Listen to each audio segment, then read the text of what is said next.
Live from WTVO 17 and your home team, Eyewitness News at 5 starts now. More than 2 months after a State Line elementary school student is killed, police say his own mother is responsible. Disturbing details on the murder charges. The city of Beloit's new top cop sits down with Michelle Rave to talk about his priorities. He's focused on bringing down crime and building up community trust. Plus, plans change surrounding Hard Rock Casino's temporary home in Rockford, but the presumed location isn't folding entirely. Highlights from the Illinois Gaming Board's latest meeting. Good evening, I'm Mimi Murphy. And I'm Eric Wilson. Prosecutors announce an arrest in the death of a 7-year-old Oregon boy. Nathaniel Burton passed away in February after investigators say he was unable to breathe. Tonight, his mother is behind bars, accused of murder. Alexis Carpello joins us from Oregon, where police just provided new details. Alexis, what did you learn? Well, Eric and Mimi, I'm right outside the home where investigators tell us 7-year-old Nathaniel Burton was suffocated to death by his own mother. Sarah Safranek faces 6 charges, 5 of them being first-degree murder and 1 charge of aggravated battery to a child. On February 17th, the Oregon Police Department responded to this home on 10th Street for a child that wasn't breathing. Police say there were only 3 people in the house, including Safranek and Nathaniel. The criminal complaint calling his murder exceptionally brutal. This certainly isn't a situation where you're going to rush the investigation. The investigation takes as long as it takes. Once we felt that we had all the pieces to the puzzle put together, that's when we were comfortable with the filing of the charges that we filed today. Safranek is being held on a $2 million bond. She will be in court tomorrow by video call. Coming up tonight at 6, I'll have more details from the criminal complaint. But for now, reporting live in Oregon for your home team, I'm Alexis Carpello. Alexis, thanks for the live report. Beloit police search for 2 suspects involved in a shooting earlier this month. It happened in the early morning hours of April 10th on Harrison Avenue. Investigators say callers reported hearing over 10 gunshots in the area. Arriving officers noticed a vacant home and 2 cars hit by gunfire. No one was hurt. Police secured surveillance footage from a house in the neighborhood which captured 2 people shooting guns at 2 other people. The subjects then returned fire. If you know anything about the incident, contact Beloit PD. The department's new leader hopes to cut down on shootings like this. Police Chief Andre Sales was sworn in earlier this week. Michelle Rave caught up with the law enforcement veteran. Michelle, he tells you restoring community trust is also a top priority. That's right. He tells me he wants officers to do more than just patrol the streets. He wants them to interact with members of the community and build relationships with them. When I first started as a police officer, it was near and dear to me, being out in the community, letting the community know who I am on a first name basis, talking to them. Chief Andre Sales is the city of Beloit's new top cop. Quickly climbing the ranks, he has spent his entire 17-year career in the city. The first order of business for me is actually having some one-on-one meetings with every staff member here. I truly feel that the value of our employees here should be the first thing I take care of. Tuesday, Chief Sales wasted no time sharing his thoughts after the conviction of former Minneapolis police officer Derek Chauvin. I've been a black man all my life, and I've had encounters with police officers, some of them good, some of them not so good. You have a leader of Beloit that's going to be basically no nonsense. If an officer's doing something wrong, we're going to hold them accountable by the policies and procedures that we have here. Sales says community outreach, education, and transparency will be key in maintaining a relationship with the community. And I think that's going to be the greatest thing that we're going to implement here with our community meetings with individuals, educating them on the laws and why we do certain things. Sales hopes de-escalation training and new equipment like upgraded body cameras and tasers will help too. The new tasers that we have, they'll have 2 shots at the taser before we go to, say, a baton, OC spray, and I hope this never happens, but a firearm. Sales says he's excited to lead the Beloit Police Department and hopes he can inspire others. I'm ready to take on that challenge for a young man that's looking out there, or a young woman looking out there and say, hey, that person looks like me, their skin tone like me. I don't really see too many other chiefs of police that look like me, that represents me. I can do that too if I put the hard work in. Chief Sales also tells me he hopes a better relationship with the community will allow the department to solve some open homicide cases to give families of the victims some closure. Eric. Thanks, Michelle. Meanwhile, the search for Rockford's new police and fire chiefs is ongoing. The commission responsible for filling the spots says it's looking for leaders with character. Rockford's Board of Fire and Police Commissioners met to finalize the key qualities of each role. The documents will serve as a basis for hiring the most qualified candidates possible. We're looking for how they, their management style, their education, their skill sets with regards to working with the community. The list goes on and on. The board's also searching for Rockford Fire's new leader. Board members will announce interim chiefs for both departments by the end of the month. Plans for a temporary casino in Rockford hit a roadblock. The Illinois Gaming Board has denied Giovanni's request for a casino supplier's license. The decision came after the restaurant requested to withdraw its supplier license application at the last minute.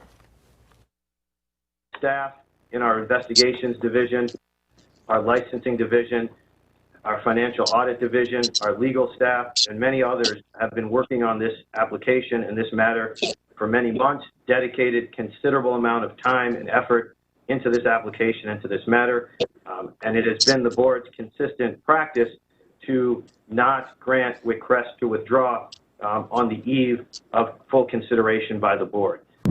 Rockford's mayor released a statement saying the change in ownership will not slow down the casino process. We all know pet owners who take countless photos of their furry friends. It can be amusing, annoying, easy to make fun of, but those snapshots could one day come in handy. Ari Bruckman joins us with details on new facial recognition technology designed to reunite lost pets and their owners. Eric and Mimi, when a pet is lost, it's like part of your family is missing. One local animal shelter is now using new technology to find them faster. Cutting-edge technology, facial recognition technology to help reunite pets and their owners and their families. It's innovative technology to find lost dogs and cats. Petco Love, the nonprofit foundation for Petco, uses a photo of your pet and cross-references with animal shelter databases around the country. The Humane Society of Southern Wisconsin is one of those shelters. Development Director Katie Swedlin believes this technology can provide a boost to help with their return-to-home rate for lost pets. This is one of those tools that's going to help us do that because it's going to bridge a gap between owner and Humane Society that we sometimes struggle with. Pet owners create an account on Petco Love's website, then you upload a photo of your missing pet, which is immediately scanned. The picture stays active for 5 days. Their goal is to get all shelters that exist everywhere as part of it and build this to be the national database of lost and found pets. And I'm really excited about being part of that. According to Petco, 1 in 3 pets go lost in their lifetime.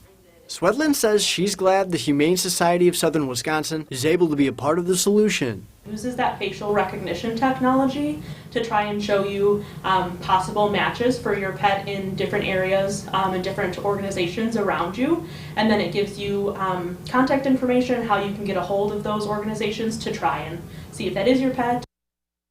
Right now, the database will be limited to just cats and dogs. To learn how you can register your pet this Friday, visit this story on mystateline.com. Eric and Mimi. Ari, thanks for that report. Some lawmakers hope Derek Chauvin's conviction clears the way for the Justice in Policing Act. But does the plan stand a chance? Its odds coming up next. Plus, up, down, and up again. Flags have been ordered at half-staff several times this year. We'll tell you who's the latest to be remembered at 6. Temperatures 2 above the forecast high for today, but still well below our average high of 63 degrees. The warming trend, though, begins tomorrow. More on that coming up in your most trusted forecast a little later. You're watching Eyewitness News, your home team, with Eric Wilson, Mimi Murphy, Sports Director Scott Leber, and Chief Meteorologist Candice King.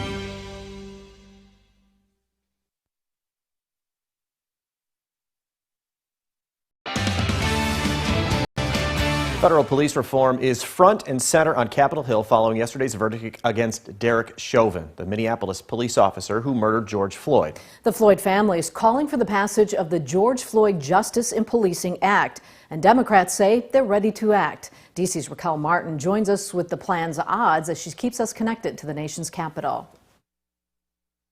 The George Floyd Justice and Policing Act does not have enough Republican support in the Senate to pass, but it's not a complete dead end. Republicans say in light of George Floyd's death, they still are eager to sit down and strike a compromise.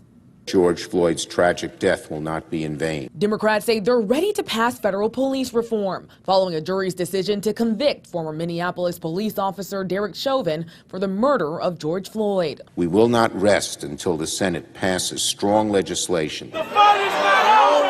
The Floyd family, Democrats, and President Biden are all calling on Congress to pass the George Floyd Justice and Policing Act. No one should be above the law. The sweeping police reform bill aims to hold police more accountable for wrongdoing. It bans police chokeholds, mandates body cameras, and eliminates qualified immunity, making it easier to sue officers. But while Republicans say they're open to reforms, I think police reform would be a good thing for us to engage in. The vast majority strongly oppose the push to eliminate qualified immunity. I cannot support something that would take that away. I think that would just leave our cops out there on the line with no support, with no backing. I think their job is hard enough. Wednesday, Press Secretary Jen Psaki did not rule out a compromise. Leaders on the Hill need to have discussions among themselves about where they can find agreement. Good morning. In the meantime, Attorney General Merrick Garland is taking federal action of his own. Public safety requires public trust. Ordering a Justice Department investigation into the Minneapolis Police Department.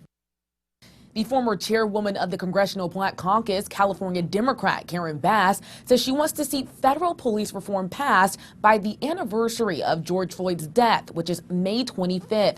Today, the White House refused to give any timeline of their own.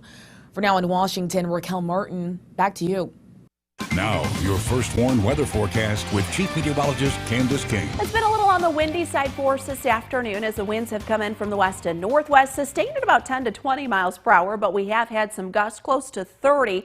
Good news, our wind will come down a bit this evening as we lose the cloud cover. Bad news, it sets the stage for another cold night tonight. Temperatures in the 40s once again. We got close to 50 degrees, but fell just shy of that. We're at 45 in Rockford, 42 in Freeport, and 43 our current temperature in Monroe. Weather watcher numbers here this evening: 44 for Ken and Belvedere, Ben up in South Beloit at 45. Notice our dew point temperature too, very dry in the teens. So while we have had a few rain and snow showers come down, we've also had a lot of that evaporate a bit. So you might have seen a little bit of virga out there, which is where the rain comes down from the cloud and then evaporates. So it kind of looks like the cloud is almost falling through the sky. A live look with our Mercial Skytrack camera out in Freeport at the Park Hills Golf Course. You see the flag whipping around. Hey, hello. They're getting out some balls out there this evening. Actually, next couple of days should be pretty nice. You've got tomorrow, which will be another nice day. We'll see the return of sunshine as we go through the afternoon. We've got to get through a few of those scattered showers and snow showers here this evening. You can see those really kind of popping up after we started off with full sunshine this morning. The instability allowed these showers to develop, but as the sun sets, these will go away, and that'll help our skies clear out. So with that clearing sky tonight, we've got another freeze warning that goes into effect at midnight tonight and will last through 9 o'clock tomorrow morning. So again, you've got to cover up the plants or bring them in if you're able to. Now, tomorrow night, we could actually see a little patchy frost, and then again on Saturday night, but temperature is expected to warm going into next week. This is what it looks like here as we go through this evening. 9, 10 o'clock, that's when things will start to clear out. We hang on to that mostly clear sky. You've got a few high-level clouds that'll begin to work in during the day tomorrow, but that'll be it, and tomorrow begins the warming trend. We'll see more sunshine. Winds will definitely be lighter than what they were today, and temperatures will make it into the upper 50s. Now, as we go through tomorrow night, I think up until about midnight, we'll hang on to a clear sky, and then after that we'll start to see that cloud cover work in by Friday morning. With those clouds could be a couple of showers that move in, especially mid to late morning, and then kind of scattered as we go through the afternoon. Temperatures will dip a little bit because of the incoming clouds and rain, keeping us in the mid 50s, but by the weekend our numbers should make it back up close to 60. And as I mentioned, the warming trend begins tomorrow. We make quite a feat from our overnight low temperature temperature tonight, 27, to our high temperature for next week, up to 77 degrees by next Tuesday. And that's all thanks to a big ridge of high pressure that'll develop and allow that warmth to build in. But it also means some changes on the way, and those changes will come with a little bit more of an active pattern that could set the stage next Tuesday into Wednesday with rain and thunderstorms. So 58 degrees for tomorrow after waking up to 27. We're down to 37 tomorrow night, 55 for Friday. We've got a pair of 60s on Saturday, Sunday, low 70s Monday. Isolated thunderstorm chance, might have a better chance for some of the rain showers and some heavier rain potential too Tuesday into next Wednesday.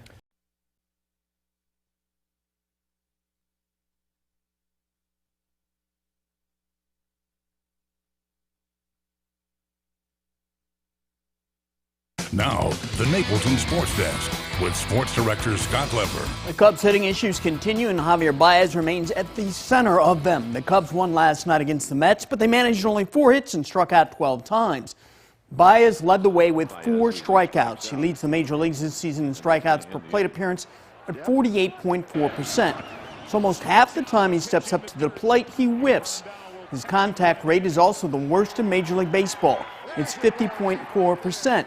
It means every time he swings the bat, he only makes contact 50% of the time. This is a continuation of what we saw last year from Baez. He's 28 years old. He's supposed to be entering his prime years. Instead, he's getting worse. Either he needs his vision checked, pitchers have figured him out, or he's just undisciplined and not getting the right coaching. Maybe it's all three. What should the Cubs do? Well, they don't have a choice but to keep playing him and hope he gets back close to the form he showed in 2018 when he was an MVP candidate. The only positive in all this is the Cubs aren't stuck with Baez with a long-term contract. He'll be a free agent at the end of the season. So if he continues to struggle, the Cubs can let him walk or sign him back for far less than anyone ever imagined. Well, the new thing in football equipment in the NFL is position-specific helmets. Instead of all the players receiving the same type of helmet, players at different positions will soon receive different helmets. They're styled to the individual needs at each position. For instance, linemen typically get hits to the head at different angles than receivers or defensive backs do. So the helmets are being crafted with bumpers at various points of contact, some on the front, some on the upper sides. This makes sense to me. I mean, you wonder why the NFL and helmet manufacturers didn't think of this sooner. Just the idea alone of adding padded bumpers to the outsides of the helmets makes sense, regardless of if they're position-specific or not. Concussions have declined 25% in the NFL the last 3 years from the previous 3 years. The NFL is making progress. Let's hope this continues.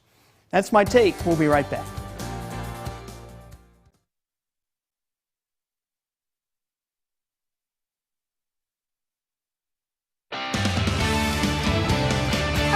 Interactive radar brought to us by Rockford Auto Glass and More. We'll have a couple of scattered rain and snow showers through about sunset this evening. Then skies will begin to clear out as we go through the overnight tonight. This will allow our temperature to fall back into the 20s once again. Freeze warning going into effect at midnight tonight and lasting through 9 o'clock tomorrow. Partly cloudy skies, I should say. High temperatures near 58, warming into the 70s by next week. That makes up for tonight's really cold temperatures. Yeah, sure does. Thanks, Candice, and stay safe.